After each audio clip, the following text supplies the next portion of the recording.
Olá, aqui é a Escola Bíblica Dominical da IMW Vila Medeiros, classe de adultos.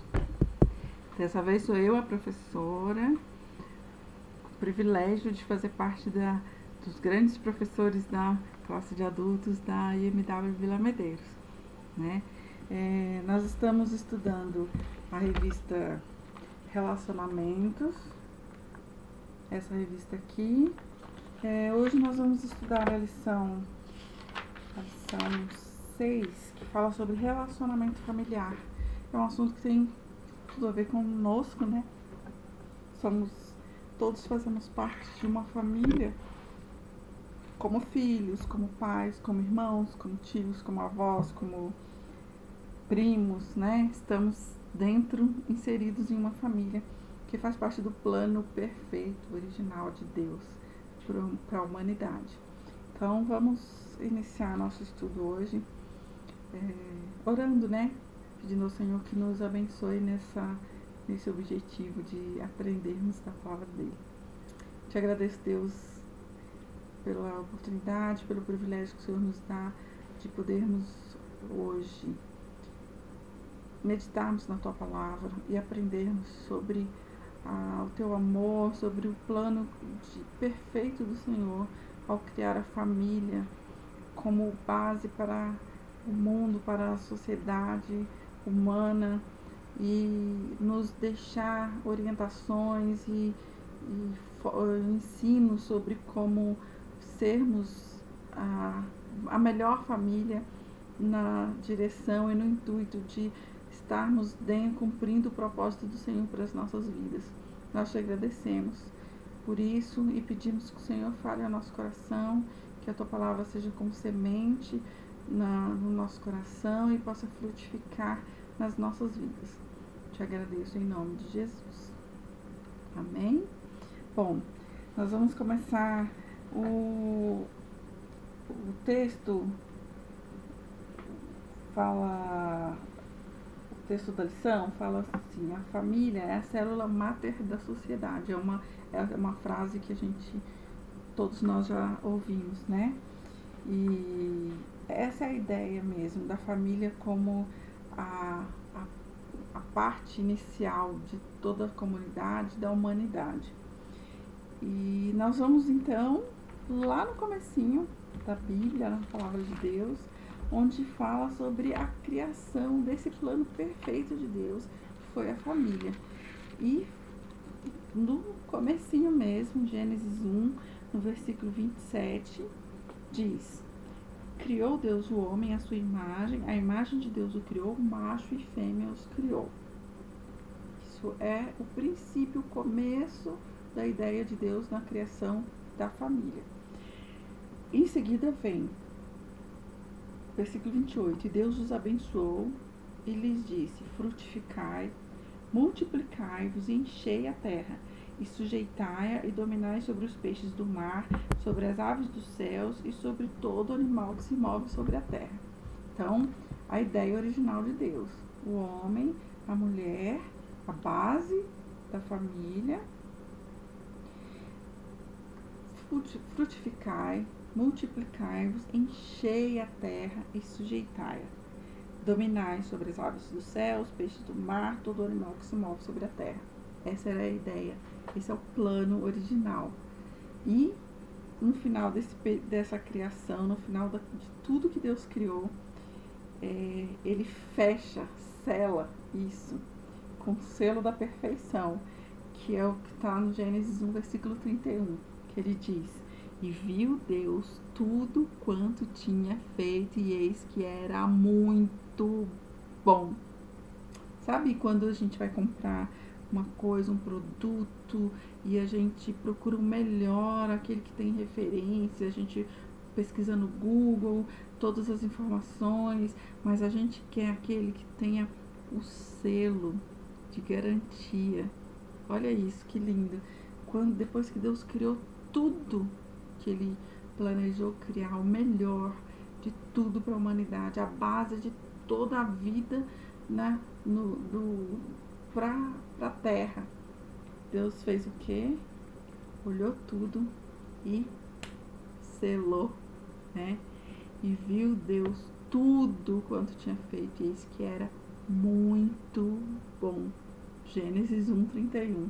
Então, é perfeito. Quando eu falo assim, a família é o plano perfeito de Deus, é perfeito, né? É a ideia original, é como era para ser. Mas o que aconteceu? O que deu errado? Pecado, né?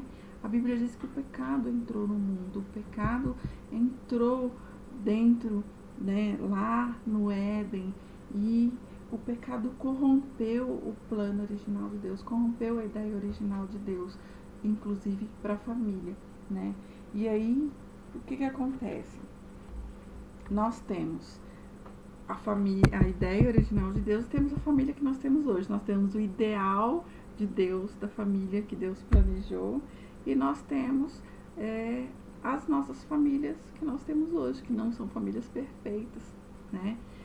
Nós temos, eu quero ler com vocês no Salmo 127, é um salmo que fala sobre a família, e é lindo que ele fala assim, o ideal da família é essa aqui, a família que está descrita aqui. Salmo 127 diz o seguinte: se o Senhor não edificar a casa, em vão trabalham os que a edificam.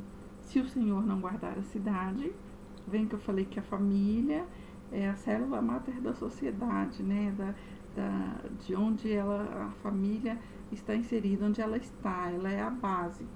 Se o Senhor não edificar a casa, em vão trabalham os que edificam. Se o Senhor não guardar a cidade, em vão vigia a sentinela. Inútil vos será levantar de madrugada, repousar tarde, comer o pão de dores, pois assim dá ele aos seus amados o sono. Eis que os filhos são herança do Senhor, e o fruto do ventre o seu galardão.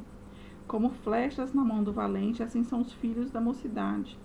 Bem-aventurado o homem que enche deles a sua aljava, não serão confundidos quando falarem com seus inimigos à porta. Olha que família ideal de Deus. O texto fala sobre segurança, né? A segurança em Deus, a segurança da casa, a segurança da cidade. A Bíblia aqui fala sobre prosperidade, né? Que Deus dá o sono, não tem que esse trabalho exagerado fora do horário, desgastado, porque Deus dá na medida, na proporção que é necessário. E fala sobre a fecundidade, a fertilidade, fala sobre os filhos, né, que são herança do Senhor, o fruto do ventre, que são os filhos, o seu galardão, como flechas na mão do valente, são os filhos da mocidade. Bem-aventurado o homem que enche deles a sua aljava. Lembra que lá no começo, em Gênesis, que fala: frutificai, multiplicai-vos, enchei a terra, né? Aqui ele confirma isso, né? Bem-aventurado o homem que enche deles a sua aljava. Fecundidade, fertilidade, quanto mais filhos, mais protegido, mais herança do Senhor, mais aquele ensino, aquela bênção será transmitida, né, na sociedade, né? Então, a sociedade, ela é feita a partir da família.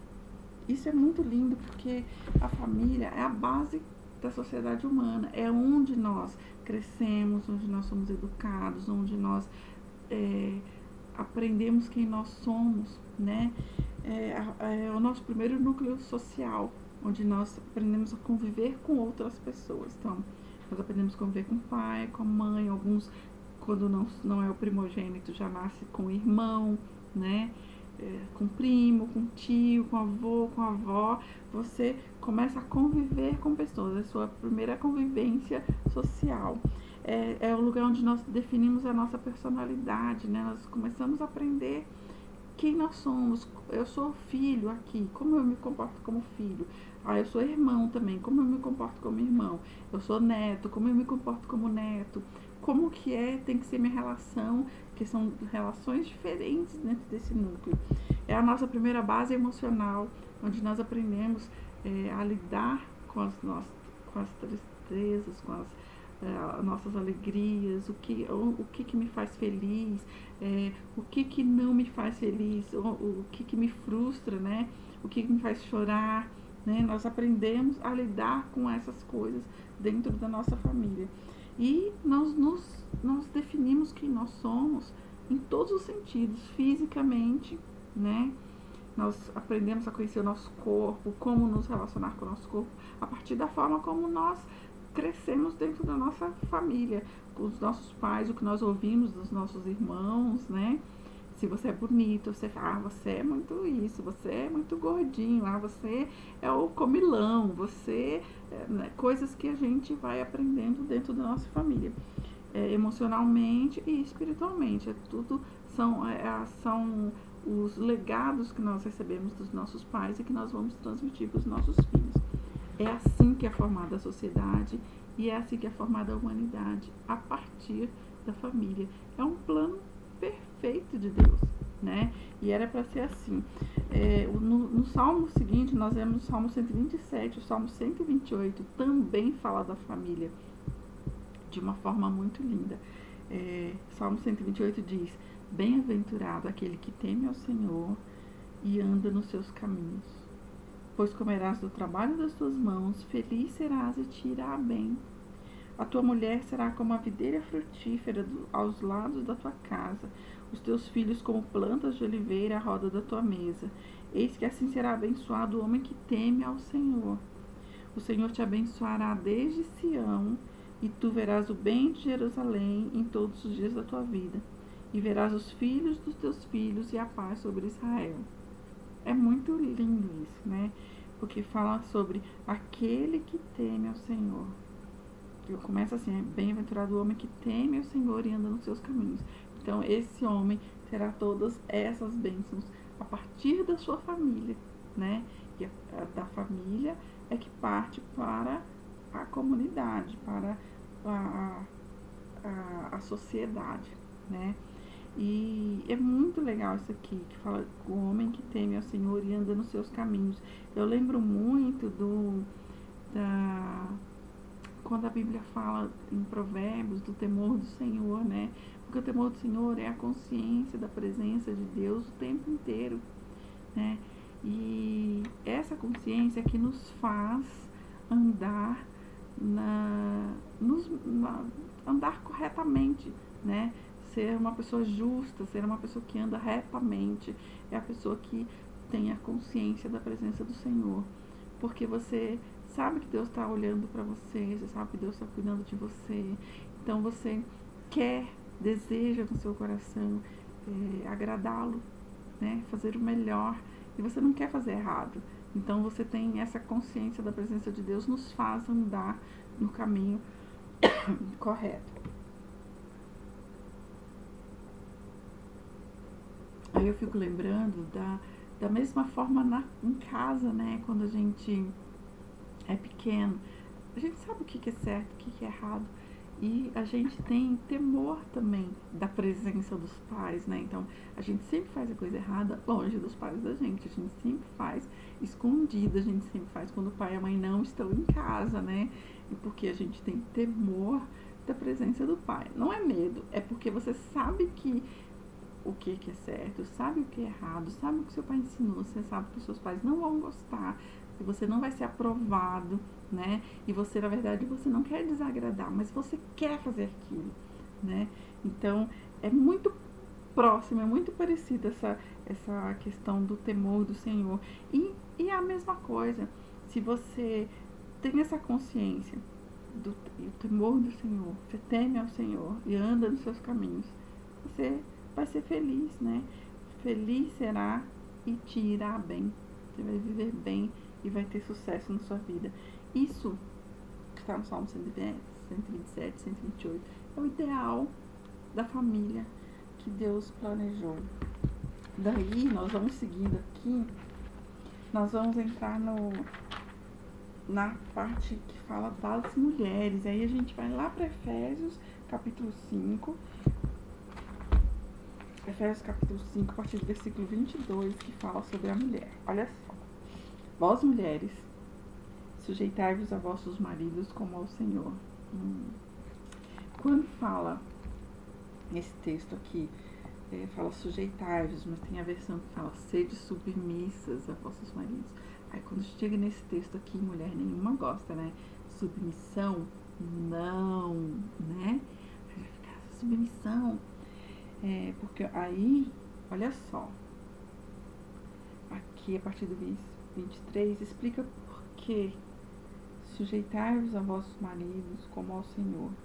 Porque o marido é a cabeça da mulher, assim como Cristo também é o cabeça da igreja, sendo ele próprio o salvador do corpo. De sorte que, assim como a igreja está sujeita a Cristo, assim também as mulheres sejam sujeitas a seus maridos. Olha que interessante isso. Quando Deus criou o homem e a mulher lá no Jardim do Éden, ele estabeleceu o lugar e a função, da forma, o valor do homem e da mulher. Quando Deus criou o homem, a Bíblia diz que Deus criou o homem do pó da terra. Deus formou o homem do pó da terra, né? E colocou o homem lá no Jardim do Éden. E esse homem estava sozinho lá. E Deus deu responsabilidades para ele, coisas para ele fazer no Jardim do Éden. E aí, num determinado momento, Deus olhou e falou: não é bom que o homem esteja só. E Deus teve uma ideia.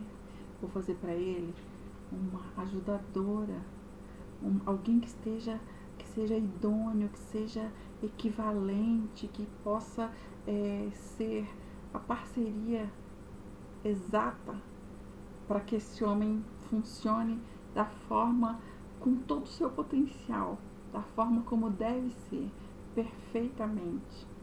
Exatamente isso que Deus pensou. E aí Deus fez o quê? Deu um sono anestésico em Adão, tirou a costela, e dessa costela ele formou a mulher, né? A mulher foi formada a partir do homem, da costela do homem. Deus formou a mulher e colocou junto com o homem ali no Jardim do Éden, né? Qual é a ideia? Deus criou, Deus viu em Adão a necessidade de alguém que completasse, que fosse igual, que tivesse a altura dele, e para que ele pudesse cumprir o propósito que Deus tinha para ele aqui na terra, né?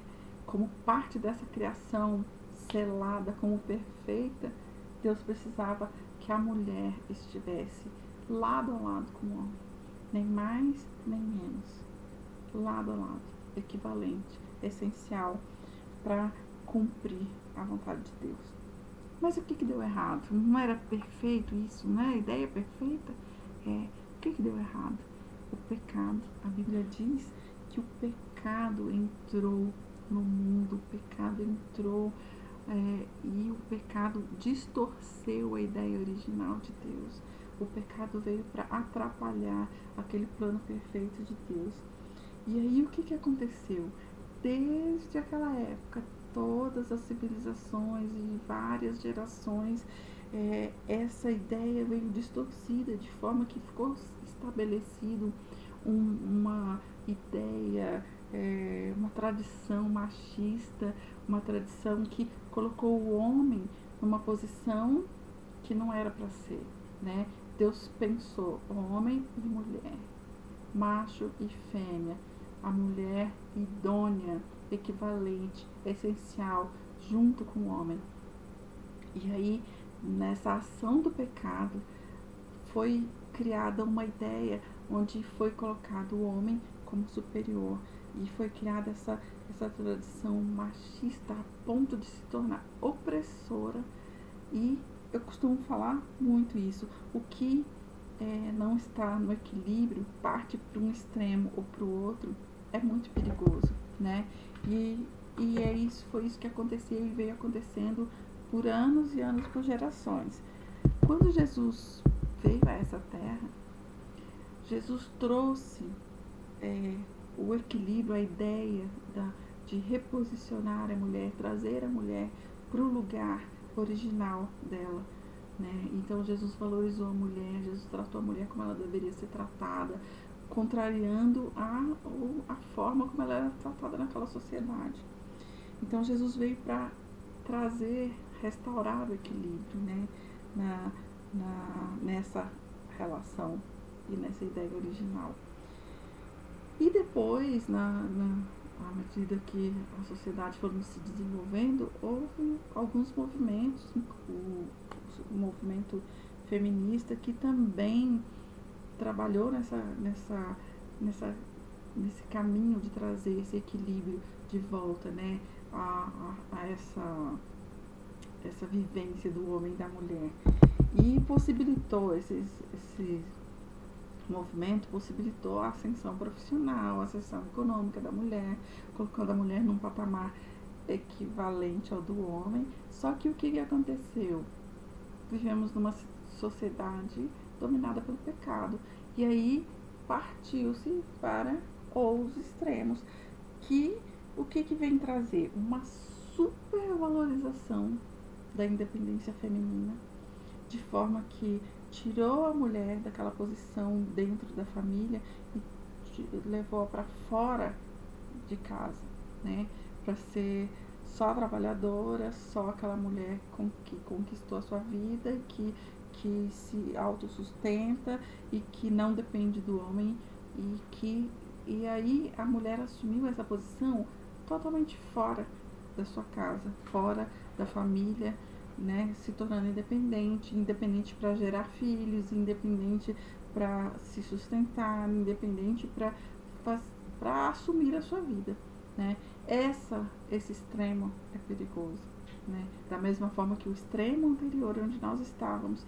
Então, a questão que precisamos buscar, a questão que a palavra de Deus nos traz, é a questão equilibrada, é que aqui em Efésios, que ele nos mostra sobre a submissão, não é você estar debaixo de uma autoridade opressora, debaixo de uma autoridade que te diminui, que tira o seu valor, que tira a ideia original da vontade de Deus. A submissão que a palavra de Deus fala é isso aqui, ó. Sujeitai-vos ao vosso marido como ao Senhor. Porque a ideia está na postura do marido.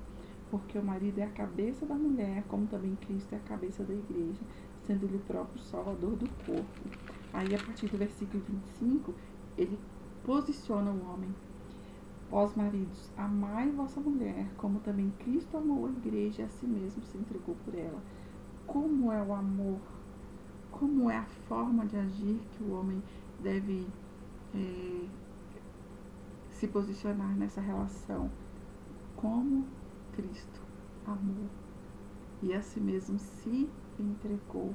É uma posição de um amor de uma forma que prioriza o outro, que prioriza a mulher, né? Como Cristo amou a igreja e a si mesmo se entregou por ela. Versículo 26, para a santificar, purificando-a com a lavagem da água pela palavra, para apresentar a si mesmo igreja gloriosa, sem mácula, nem ruga, nem coisa semelhante, mas santa e irrepreensível. Olha o versículo 28. Assim devem os maridos amar a sua própria mulher como a seu próprio corpo. Olha isso. Quem ama a sua mulher ama-se a si mesmo. Parece que como se a mulher fosse a extensão do homem, né? O homem, e ele continua com a mulher. Então, da mesma forma que ele se trata bem, que ele se cuida, que ele ama o seu próprio corpo, ele ama essa mulher que é a extensão do seu próprio corpo. Porque, versículo 29, nunca ninguém aborreceu a sua própria carne, antes a alimenta e sustenta, como também o Senhor a igreja. Ninguém conscientemente tem prazer em causar dor a si mesmo. Isso não é normal, né? Ninguém aborreceu a sua própria carne, antes a alimenta e a sustenta, como também o Senhor a igreja. Você cuida de si mesmo, você se alimenta, você se higieniza, você busca o seu descanso, você cuida de você. Dessa mesma forma, o marido deve amar a sua mulher. Olha isso, né? Não causador, mas a alimenta e sustenta.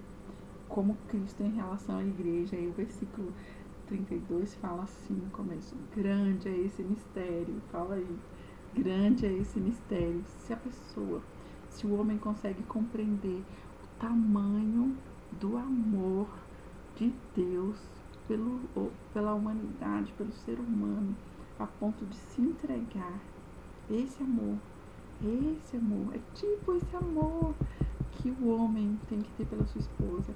Aí a mulher, que é muito amada, ela nem se preocupa com essa palavra submissão, porque o amor que o marido estende a ela é tão grande, é tão abrangente, que ela automaticamente ama, automaticamente se submete, automaticamente tenta o possível para agradar a esse marido, a esse homem.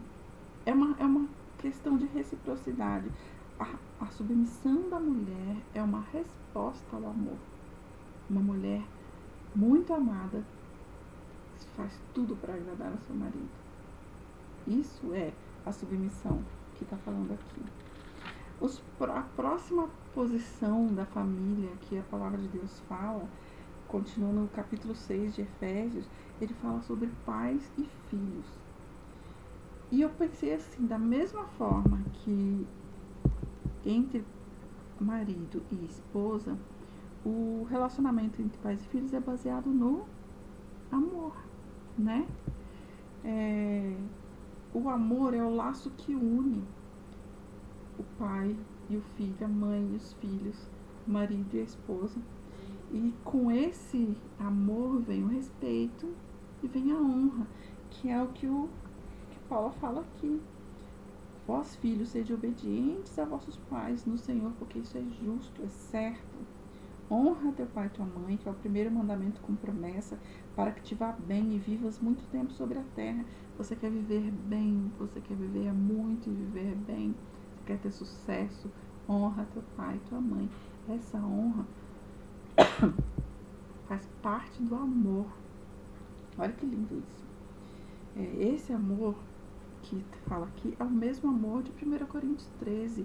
A gente ouve muito falar do amor de 1 Coríntios 13, mas fala dentro do contexto de marido e mulher, né? Mas esse amor é todo tipo de amor, ele se encaixa em todo tipo de relação.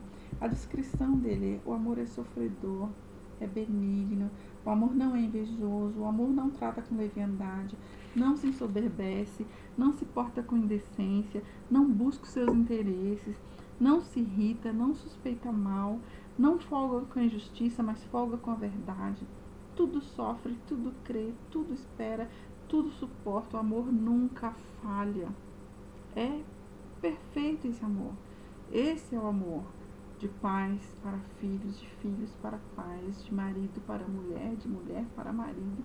Esse é o amor da família. É um amor que atrai a reciprocidade.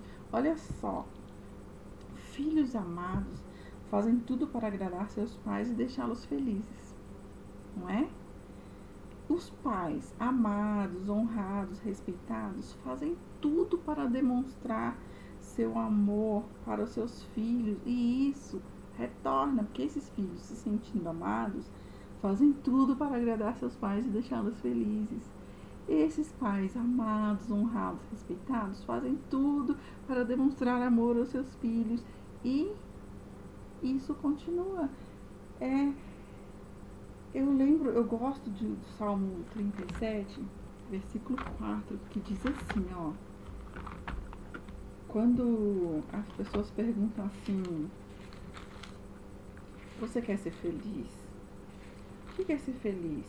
É ter os desejos do seu coração atendidos, né?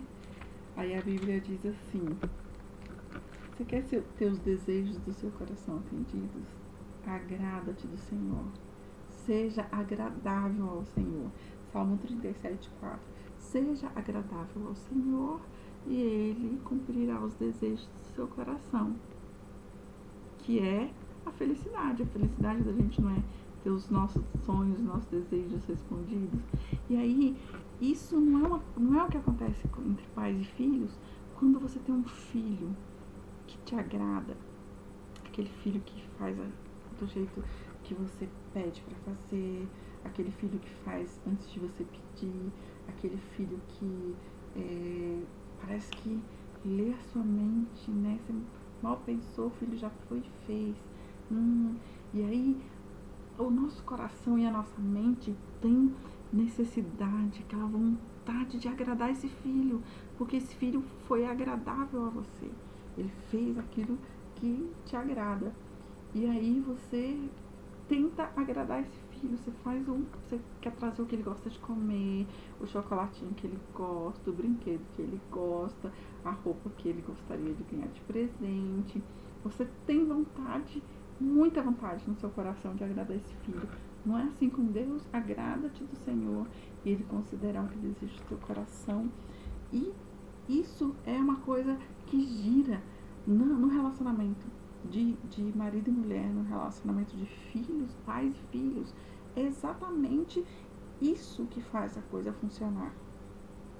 E sabe o que me lembra também? A lei da semeadura, né? Tá lá em Gálatas 6:7 e diz o quê? Não, de Deus não se zomba, porque tudo que o homem semear, isso também colherá. Deus plantou essa lei na natureza, no universo.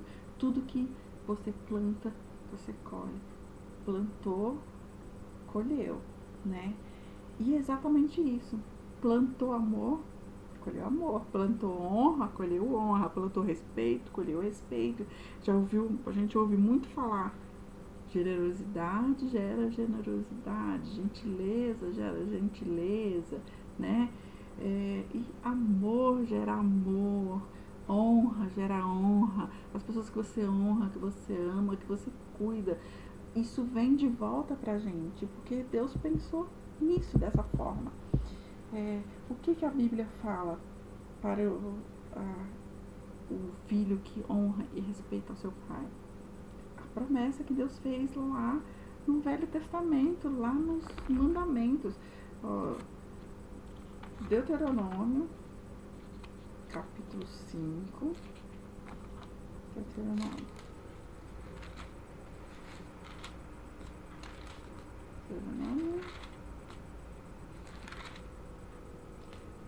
5, versículo 16.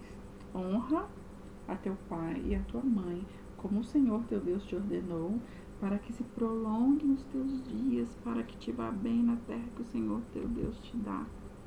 Você quer viver muito? E quer viver bem? Quer ter sucesso? Quer ser feliz? Honra teu pai e a tua mãe. É bem isso, né? Quando você obedece, quando você honra, aí a gente volta lá no temor do Senhor. Quando fala do temor do Senhor, lá em Provérbios, fala: temor do Senhor é o princípio da sabedoria. Então, para eu ser sábio, eu tenho que ter temor do Senhor. O que é temor do Senhor? A consciência da presença de Deus o tempo inteiro.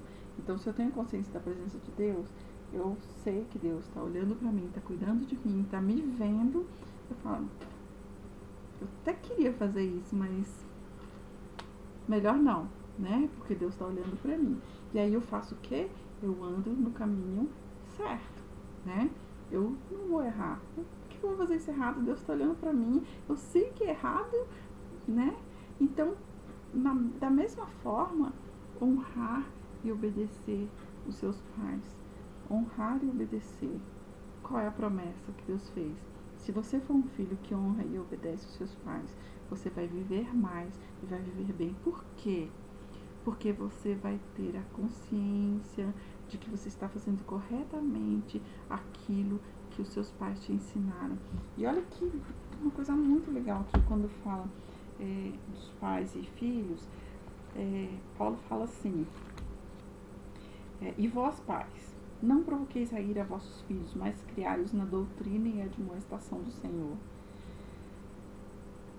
O que é não irritar os vossos filhos? A gente sabe o que é certo e o que é errado. eu crio uma situação ruim, desagradável com os meus filhos, se eu dou uma ordem ou cobro uma coisa que eu não ensinei? Como você está me querendo que eu responda uma coisa que eu não sei? Como é que você quer que eu faça? Arrume uma coisa, faça uma tarefa que você não me ensinou. Isso pais, não irritei os vossos filhos. Eu só posso cobrar aquilo que eu ensinei, né? Eu só posso exigir que o filho faça aquilo que eu acompanhei, que eu mostrei como que faz. Aquela ordem que eu dei, que tem lógica, que, olha, eu quero que você faça isso e isso, eu quero que você vá tomar banho agora, porque você vai tomar banho e depois você vai jantar. Ah, mas por que eu não quero, não? Porque você vai tomar banho primeiro, você vai estar limpinho, você janta e depois dá um tempinho e vai dormir. Se você jantar primeiro, não pode tomar banho depois, tem que esperar muito tempo, pelo menos 1 hora, para depois. Eu dou uma ordem lógica e explico, e essa criança vai falar, tem lógica, né? Fica mais fácil de obedecer quando eu dou a lógica para que essa criança saiba o que ela está obedecendo, que tem razão, né? Porque eu estou sendo exemplo para o meu filho. Ele vai aprender isso, porque é isso que ele vai ensinar para o filho dele. Como é que ele vai ensinar uma coisa que eu só dei uma ordem e não expliquei para que serve, não ensinei a fazer, eu só estou cobrando uma coisa que eu não ensinei a fazer? E outra coisa, quando a Bíblia diz aqui, ele fala, não provoqueis a ira a vossos filhos, mas criai-os na doutrina e admoestação do Senhor. É a base do meu ensinamento para os meus filhos, é a palavra de Deus, né? É o ensinamento do Senhor, é como me comportar, é como me relacionar, é como viver de forma agradável a Deus. É isso que eu tenho, é esse caminho que eu tenho que criar meu filho para que quando ele crescer ele não se desvie dele, né? Então isso é o que a palavra de Deus está nos ensinando aqui. Pai sendo exemplo para os seus filhos, corrigi-los com motivos, com embasamento, debaixo da orientação da palavra de Deus, né? E vamos finalizar para a gente entender que a família faz parte do plano perfeito de Deus para o homem, para o mundo, né? A minha família é perfeita? Não. As nossas famílias não são perfeitas, porque nós vivemos debaixo da ação do pecado que domina nesse mundo, né? Não é perfeito, mas existe um plano perfeito e eu sei como ele deveria ser. As pessoas que viajam muito, dirigem muito, costumam usar um aplicativo chamado Waze, né? E o que a gente faz quando a gente vai para um lugar? A gente tem um destino, você coloca lá no Waze para onde você quer chegar. E se por acaso no meio desse caminho você errar, você entrar por uma rua ou um cruzamento que não é o que estava planejado, o que o Waze fala? O que a vozinha do Waze fala pra gente? Recalculando a rota, né? Ele recalcula o trajeto para te colocar de novo na direção para você chegar no destino que você planejou, que você tem que chegar. E da mesma forma, nós não somos famílias perfeitas, mas nós sabemos como nós deveríamos ser. Nós conhecemos o plano original de Deus. Então, nós precisamos entender que existe um plano perfeito, que é a família que Deus planejou, que a nossa família não é perfeita, né? Nós precisamos louvar a Deus pela família que nós temos e procurar, com a ajuda de Deus, que é quem criou o plano original, trazer a nossa família para mais próximo possível do que Ele planejou pra gente, para o mais próximo possível da vontade dele. Ajustá-la ao plano original, recalcular a rota da nossa família e colocá-la mais próximo possível daquilo que Deus planejou para nós, né? Nós temos isso na palavra de Deus, né? A palavra de Deus nos mostra como é que Deus planejou. Aí você vai dizer, mas eu já já vivi a minha vida, meus filhos já cresceram, já são pais, eu já sou avó, já sou bisavó, não tem mais o que fazer agora, desandou, o que já foi, já foi.